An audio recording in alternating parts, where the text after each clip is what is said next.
ડીસા તાલુકાના થેરવાડા ગામે વર્ષોની પરંપરા મુજબ જન્માષ્ટમી પર્વની અનોખી રીતે ધામધૂમપૂર્વક ઉજવણી કરાઈ।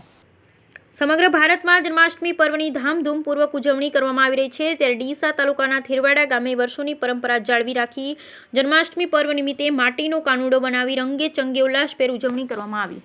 બનાસકાંઠા જિલ્લાના ડીસાના થેરવાડા ગામે પરંપરા માટીના દેશી કાનુડો બનાવી રાત્રિ દરમિયાન જન્માષ્ટમી પર્વની ઉત્સાહભેર ઉજવણી કરાઈ। બીજા દિવસે થેરવાડા ગામની બહેનો દ્વારા માટીના દેશી કાનુડોમાંથી માથા પર બેસાડી કાનજી મહારાજની પૂજા અર્ચના કરી અને દેશી ઢોલના તાલે ગરબા રમવામાં આવે છે। ગામના 4 રસ્તા પર કૃષ્ણ ભગવાનની શોભાયાત્રા કાઢી ગ્રામજનો દ્વારા જય રણછોડ, માખણ ચોર, હાથી ઘોડા પાલકી, જય કનૈયા લાલકીના નાદથી એકબીજાને જન્માષ્ટમી પર્વની શુભેચ્છા પાઠવે છે અને મહાકાળી માતાના મંદિરે ભોજન પ્રસાદ લઈ તમામ ગ્રામજનો છૂટા પડ્યા। બ્યુરો રિપોર્ટ ભરત ઠક્કર, ડીસા, બનાસકાંઠા।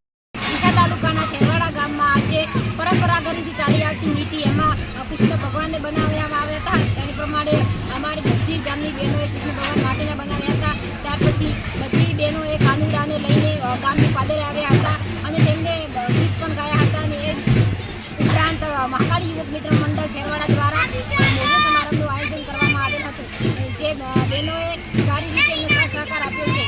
એ ઉપરાંત બધા લોકોએ ભોજન સમારંભનો સારી એવી નીતિ અપનાવી છે અને લોકોએ ભોજન સમારંભ સારી રીતે પાર પાડ્યો હતો અને લોકો ભોજન કરીને પોતાના ઘરે ગયા હતા।